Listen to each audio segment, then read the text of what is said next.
Good morning, guys. How's it going? Brady, Michael, Roger, how are you guys? You're early. I like it.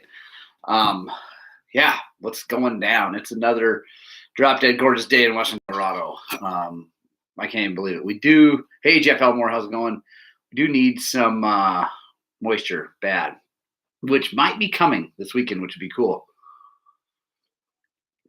We're going to be going camping on the plateau, my family and I, to go ride dirt bikes and get out of town for a bit, which would be cool.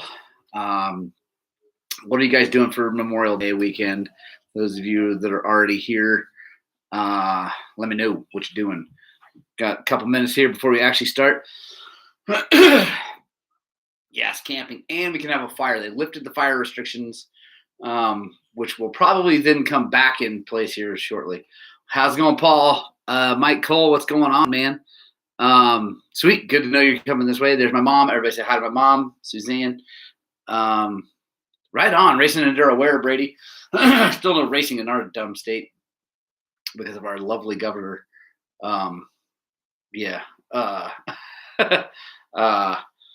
But sadly, no racing. There is a race in Wyoming, maybe this weekend. I forget. Jimmy Neihart, what's happening? I think it's this weekend or next weekend. Maybe it's next weekend. I forget. Anyway, there's a race up in Wyoming soon. I don't think I'm going to make it. It's 7 hours, and I have lots of things going on. And I'm going to South Dakota to ride bikes June 4th through the 7th. It's going to be awesome. Yeah, dude. Brady, I like that. Texas don't care about nothing. I like Texas. AJ, what's happening? It's going to be awesome. Going up to South Dakota with some friends. Actually, the kids are coming. Kids and wife are coming too. We're going to camp up there, which is going to be super fun. And we're going to go ride dirt bikes and see Mount Rushmore and all that good stuff, just for kind of 4 nights. So not too bad of a vacation. Going to be super fun. Right on. Oh, so Mike, they're coming next week. You won't be until June, just to pass through on our way to Idaho. Right on. Cool. I am still hoping to get to Idaho in August this year. Really, really want to make that happen. I just gotta friggin' make it happen. Devil's Tower for sure. Yeah, it's kind of far away from where we're staying. And definitely the focus is dirt bikes. So we'll see. The boys and my wife might make it over there because I'm ride with the boys one day and then with the big kids the rest of the time. So we'll see. They may go over there. I just remember when I was up there, it was further than I thought. All right. Welcome to the Gospel of Two Wheels, guys, where the coffee's hot, the bikes are fast, and the conversation is absolutely ridiculous. I love you guys. Thanks for joining us. Super happy to have you here. The official topic for today is goggles versus safety glasses. I honestly can't remember who asked me that. Matt Andreas, yes, Wall Drug and Crazy Horse for sure. And Barnado, always coffee.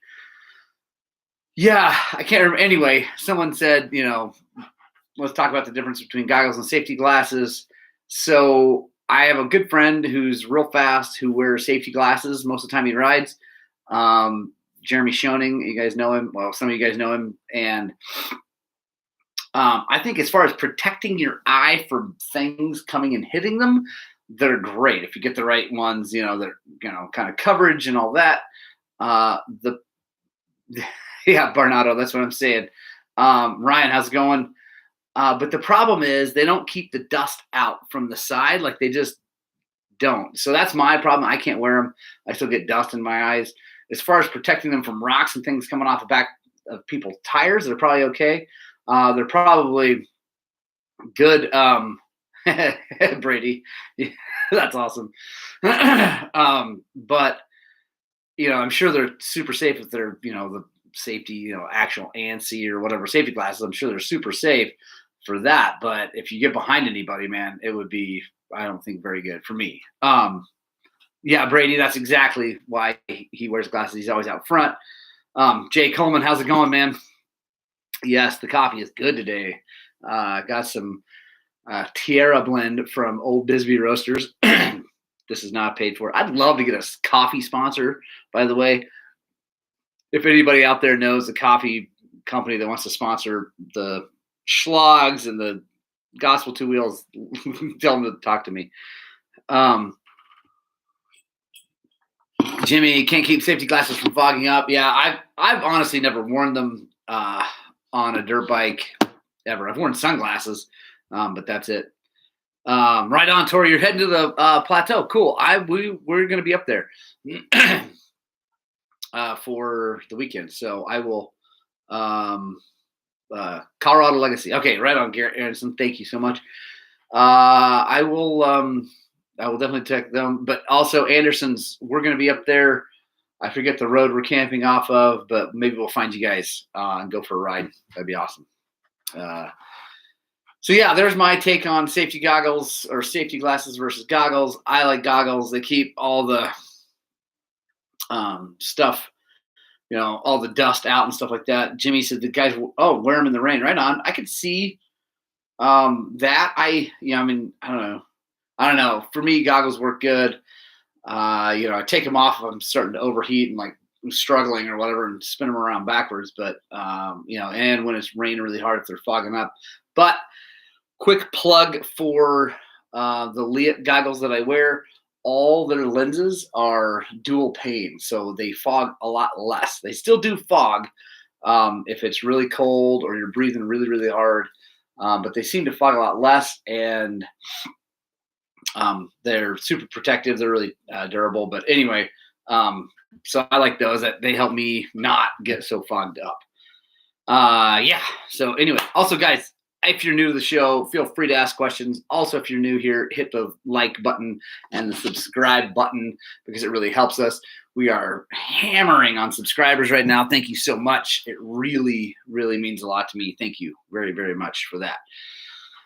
So now let's get to the questions on the line that I got. And obviously we can keep talking about goggles and glasses. If you guys have more to add, please do. Let's see. So if you don't follow us on Facebook, please do. It's just facebook.com/Highland Cycles. I post the night before this show every Wednesday. I post a quick post saying if you have any questions, hit them up here. That way I can get to them for sure, 100%. So let's go through those. All comments. There we go. Colton Vesic. Colton, are you here? Let me know if you're here. I'm going to answer it anyway. Do you think there's a way to put a fuel gauge on a 2012 YZ450 because how the Yamaha engineers designed it, you can't see the fuel level in it? There is the way the tank is.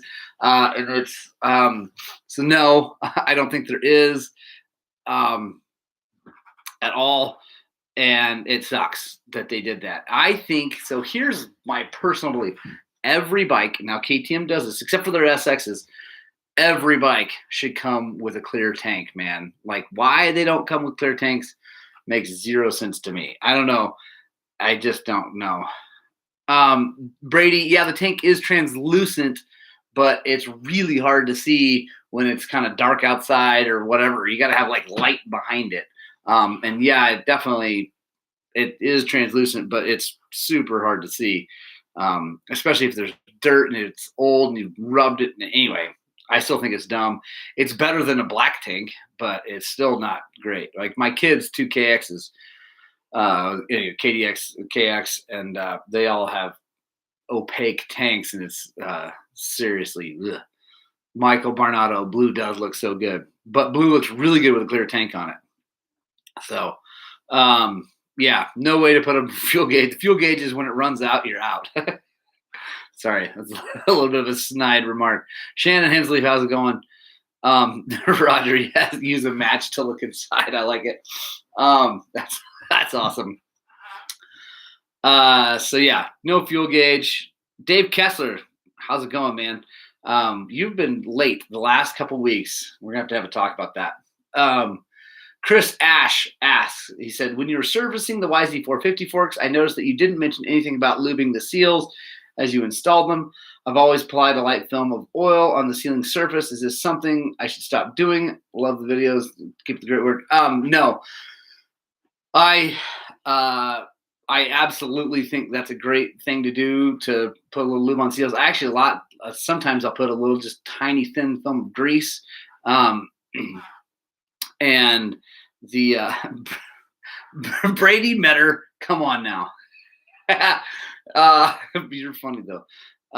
Paul, yes, a dipstick. We could find like some sort of special like angled thing.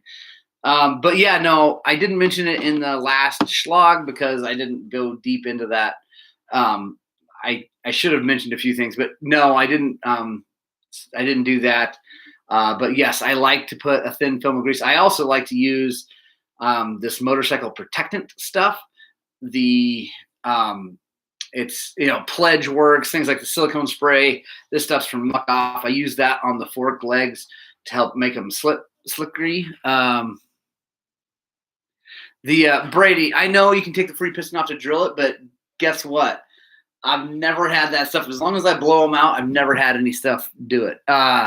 And it's fine.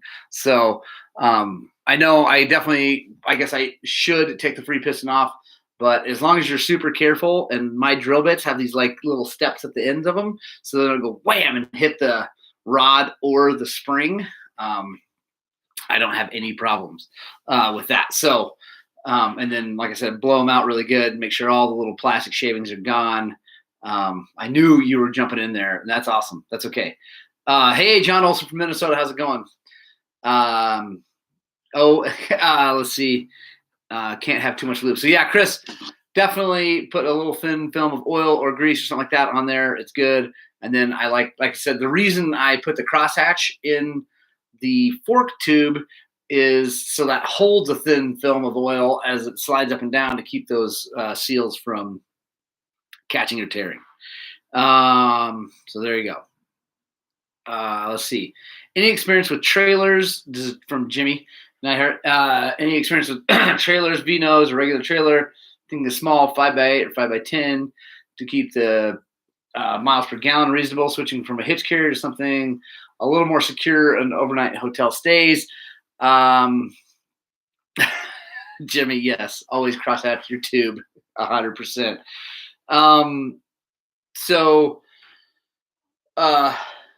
Yes, I've owned lots of trailers. Here we go. Hold on. So get back to the trailers. Brady says, if you remove the lower cap O-ring, this accomplishes the same thing as drilling the piston. Oh, that's good to know. I did not know that. That is awesome to know, and even less invasive. So cool. Right on. The other thing you can do is like on my forks. Well, I think on my forks, Brady, because you built those for me. I have the aluminum free pistons that have big holes in them, and they don't break.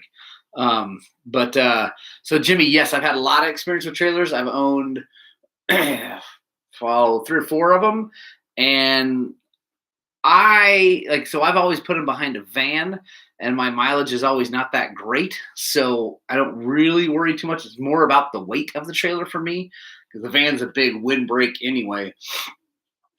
And so the V-nose, all of them have been V-nose. I've never had just a square nose one. But like I said, the van has always been the big wind sail, and the weight of the trailer has always been the thing that really makes a big difference in the way, the miles per gallon. So I would say the lighter, the better. And also I can say that dual axle pulls way better than single axle, but dual axle weighs a lot more and you get less miles per gallon. But I absolutely think if you're going to drive across the country, having a trailer would be nice. The best answer, Jimmy, though, is to get a van, because with a van you can, and then you're good. You don't have to worry about any of that. It's all one thing. You're going across the country, and you can buy a van like mine, which works awesome. Old Econoline, or you can, if you got giant deep pockets, you can pony up for a Transit or something like that. But yeah, which is, by the way, the next thing on my list.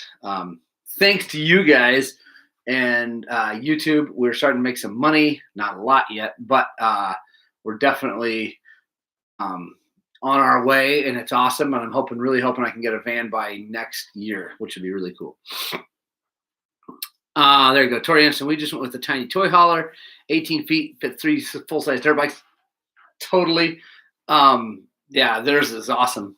The awesome little toy hauler. Those are super, super cool for camping. It's just a lot more room than in a van. Roger heard single axle sucks. Yeah. Jimmy, I traded the purple CRV for a Grand Cherokee. Me and Rita share a car. She ain't driving a van or truck. Mama wants what mama gets. I love it. Fair enough. That's awesome. I'm just obviously a massive van fan. So let's see. Let me get to, because I forgot last week to do the question from Kevin O'Laughlin, who we're giving away a t-shirt today. So we're giving away a 2 strokes matter or 4 strokes matter. You get to choose. I won't force it on you, although maybe I will. So let's see. We're going to do 2 t-shirt giveaways today because we forgot yesterday. So here we go. First question. Are you ready? Van life does rule, by the way. Are you guys ready? There's 31 of you watching. First, before I say this, if you're watching and you haven't yet, click the thumbs up button. Come on, guys. I mean, if you're watching this, you must like it a little bit. So, because that would be awesome if you did. It really does help us out a lot. And honestly, every time you guys watch one of our videos, you watch it through to the end, or you give us a thumbs up or whatever, or you comment on it, that really helps. And I can't say thank you enough to my patrons who actually give us money. And that is huge and just crazy nice. Thank you so much. But if you can't afford to do that, then just clicking the thumbs up, subscribing, all that stuff really, really does help a lot financially, because the more stuff we get, the more ads they run and all that stuff. So anyway, quick plug. All right. First question from, again, our sponsor, Mr. Kevin O'Laughlin from the Oklahoma Hare Scramble Championship Series. Okay. The company that is now Beta Motorcycles originally made what? First person I see in my feed wins. Originally made what? What did the company that is now Beta Motorcycles make originally? So I'm waiting. And then we have another one. We're going to give away 2 shirts today because I botched it, not we. I botched it last week. Let's see. Not lawnmowers.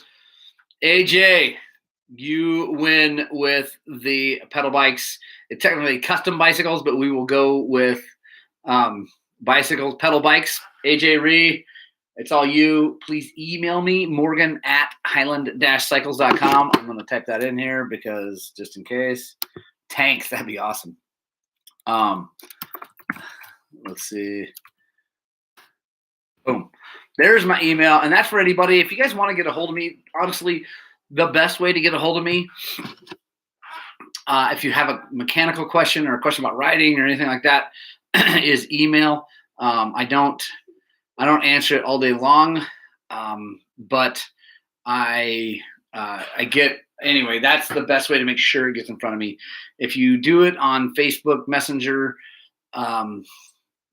through the shop page, it doesn't. Sometimes, man, it goes right on by. So just so you know, not on purpose. It's just, as you guys can imagine, we get a lot of stuff and I don't see all of it.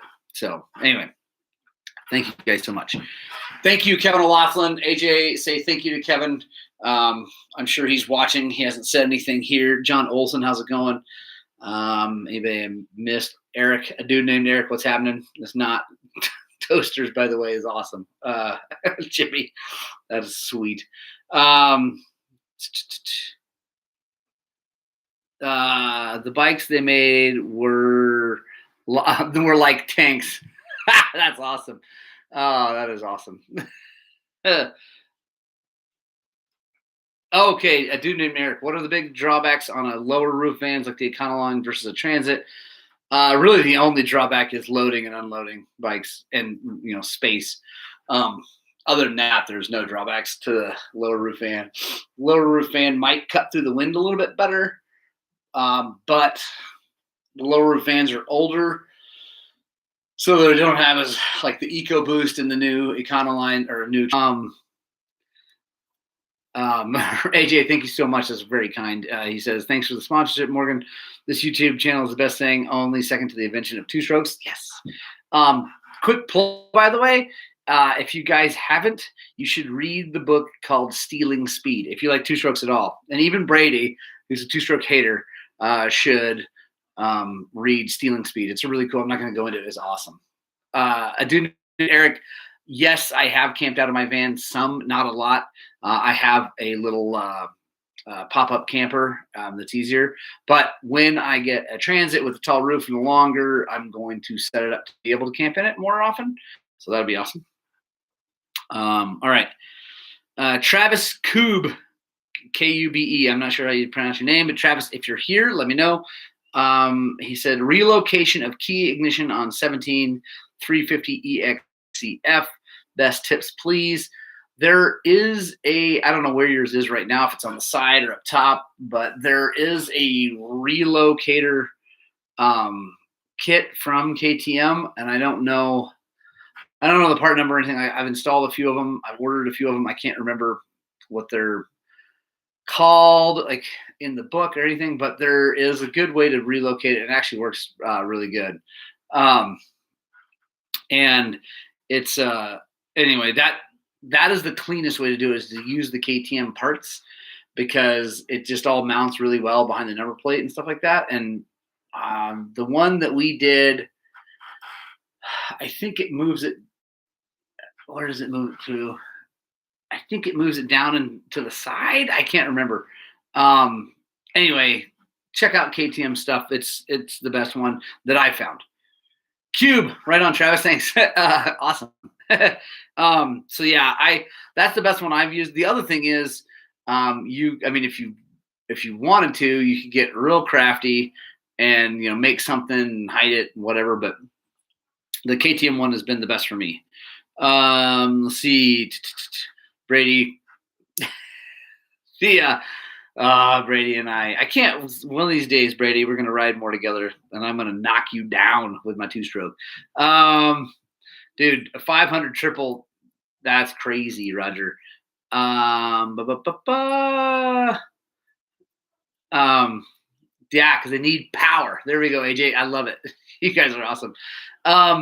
So John Olson, best sprockets and chain for a YZ450. Honestly, there we go. DDC sprockets and DID chain. There you go, Bryce Davis. DDC only makes rear sprockets. Brady, I'm coming for you. I'm coming. It's going to be good. DDC or Dirt Tricks. I like DDC a little bit better just because of the company, but they're both amazing sprockets. They make rear sprockets, and they're indestructible. They're absolutely amazing. And anyway, they're awesome. They last forever. DID VT2 chain, or ERVT, whatever the newest, coolest X-ring chain from DID is, hands down the best. They last forever. They don't stretch a bunch. You don't have to adjust them a bunch. Hi Hatchimal. Hi Hatchimal.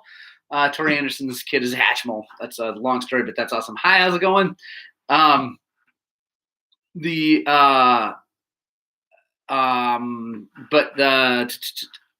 the twin ring and front sprockets, Renthal. So I haven't used the Renthal front sprocket.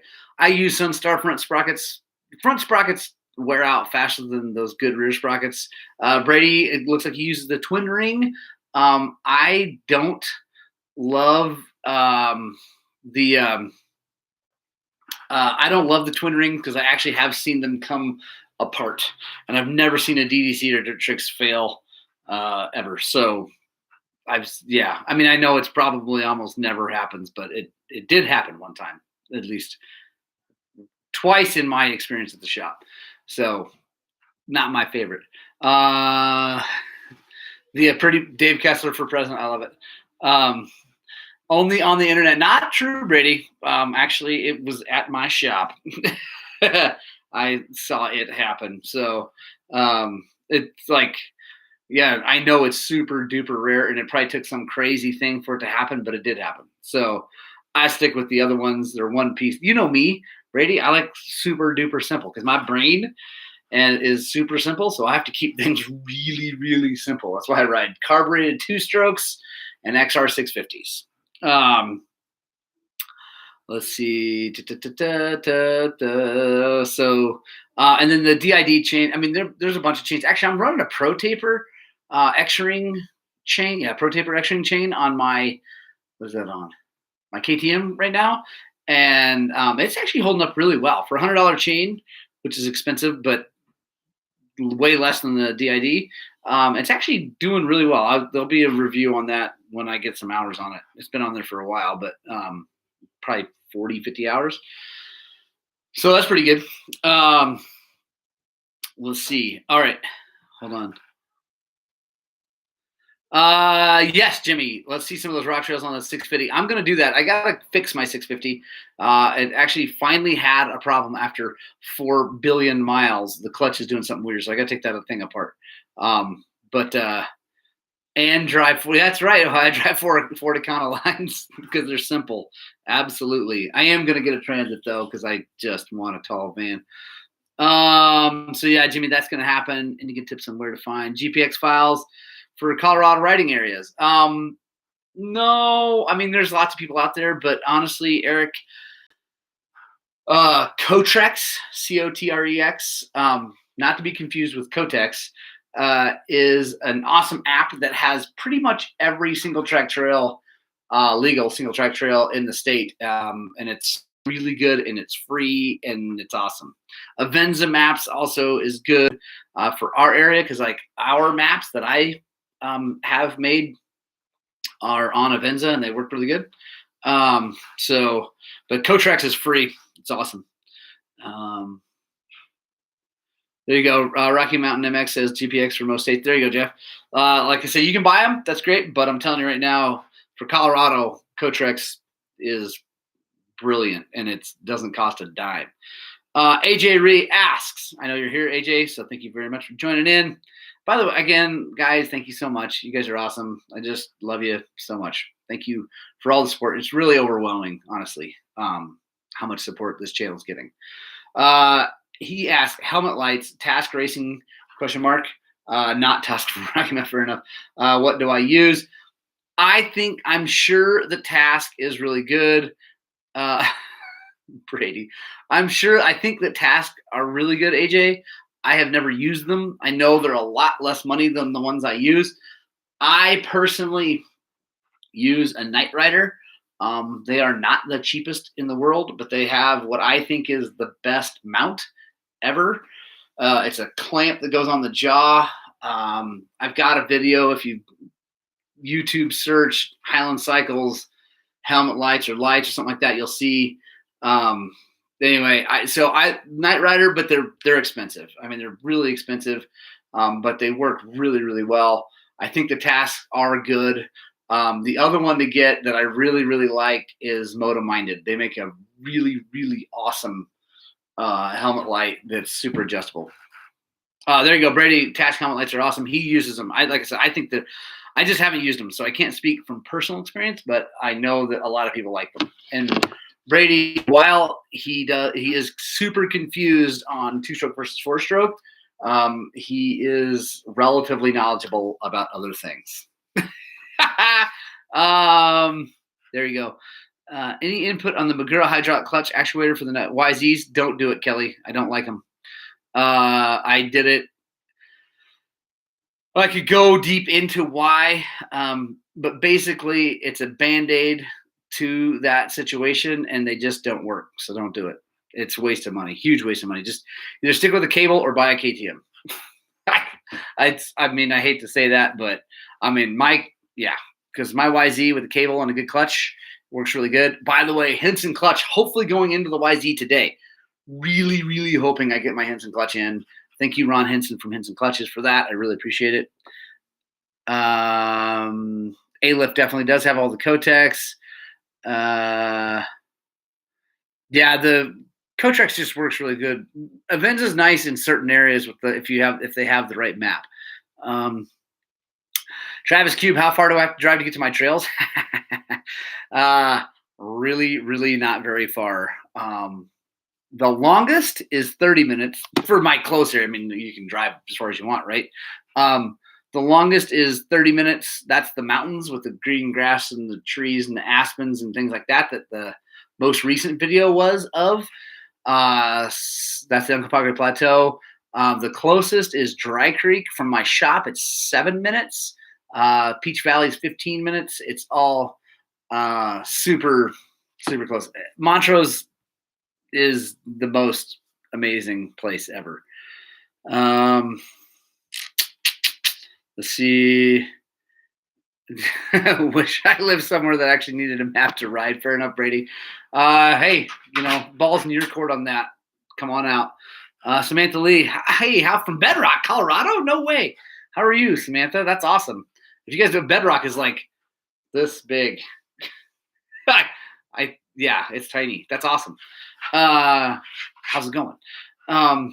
Yeah, also, if you come out here and ride, I will show you around. Yeah, you won't need a map. You can just follow me. By the way, again, quick plug for the last video. Well, it's not the last video because I got some schlogs up. But anyway, go back like 2 videos or whatever and watch the guided tour of the Uncompahgre Plateau. That was a 76-mile day with a bunch of out-of-towners. We didn't get all the trails done. There's more up there, quite a bit more actually. And that is from the shop, it's 25 minutes to the parking lot. So 76 miles, tons of single track, tons of elevation changes, just really, really, really, really amazing. So if you guys haven't, you need to come out and ride with me. I'll show you around. It's awesome. It's just, yeah, it's an amazing place that I live. I'm very, very lucky and grateful to be here. So, AJ, you're talking about those lights. The biggest thing, so let me just, because I really, really like riding at night. So, but that being said, it's only great if you have good light. If you have bad light or poorly aimed light, it is miserable. So the thing I can't speak to about Task is how it is able to be moved and aimed after it's already on your helmet. So I don't know about that. That's the one thing that I just can't speak to, because a lot of companies make lights that make a lot of light, a lot of lumens, and like shine really brightly and all that. Hey, what's happening? Eric Cancer, how's it going? So the biggest thing to me is how easy it is to move it. Like, 4,800 lumens is plenty, more than enough.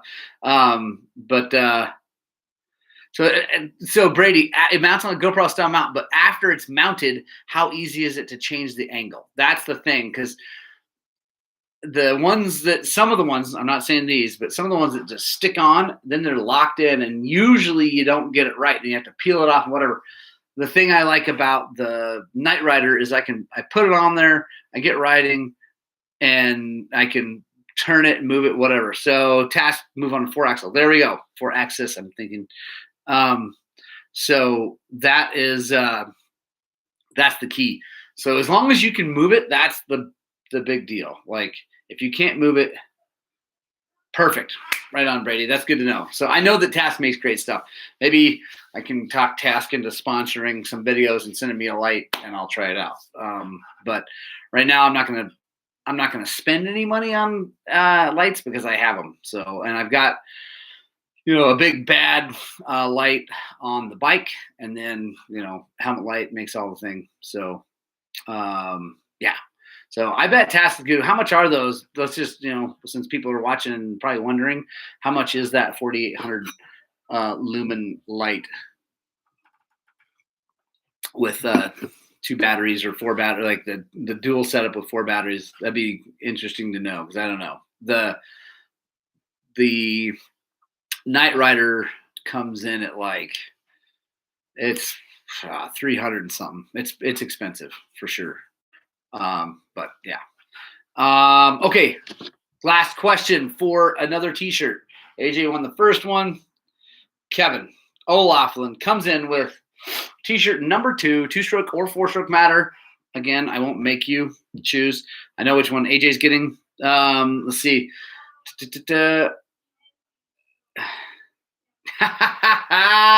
Oh, this is a good one. This is so good. I love it. Hang on. 369 USD. Is that for both lights? Because that would be awesome. Okay. So second question. I love it. What full-figured listener came off the couch and won his class this past weekend? I know this. What full-figured listener came off? He's here watching today. Came off the couch and won his class. Jimmy Neihart with Brady. There we go.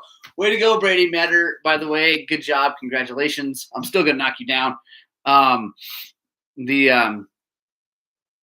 Like knock you down.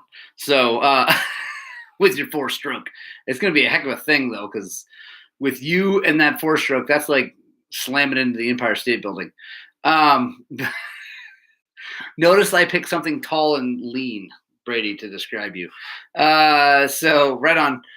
Jimmy, shoot me an email. I will get you a shirt coming your way for knowing that. Kevin, that's awesome. I actually didn't even read it until right then. Yes, it is considered winning if it's sandbagging, but that just goes with that. Tori, you're not full figured, not like Brady, at least. Let's see. You got a 6X for Brady. That's awesome. We will get him a shirt, but I mean, it's up to you, Jimmy. Let me know. Mike Barnado is awesome. All right, guys, I got a boogie because my guy that's been helping open up is not going to be there today, so I got to get things opened up today. We got a skrillion motorcycles in. Every time I think I'm catching up, it goes crazy again, which is awesome and makes me super duper happy. You guys are awesome. Punk Rock Club, thanks for sticking around. Give me the horns if you're still here. I love you guys so much. I just can't say thank you enough for everybody who's watching and everybody who's supporting us. It just really means a ton. It's truly overwhelming to my soul. So thank you. I love you guys. And I'm sorry, I'm reading things. Yeah, my mom says hit the like button. Oh, that's a high five from Kelly Pate. Right on. You guys are hilarious. Anyway, sorry. I love you guys. Get out, spread the gospel 2 wheels, and you know the drill, guys. I seriously, whoa, Kevin O'Laughlin, thank you so much for the super chat. Thank you. And for wow. Kevin's the man, by the way. I'm not the man. Kevin's the man. Thank you so much. Yeah, I don't even know what to say. Mike, are you coming down to say hi? I'm so stoked, by the way, that Suzuki runs. That's awesome. Actually, Mike, I'm hoping to take your XR apart today and see what we need. Anyway, I keep getting off topic. I love you guys. Spread the gospel of 2 wheels, and please, please, please, please, please, please, it's good for you. It makes me happy. It makes the world a better place if you find some time to ride your dirt bikes.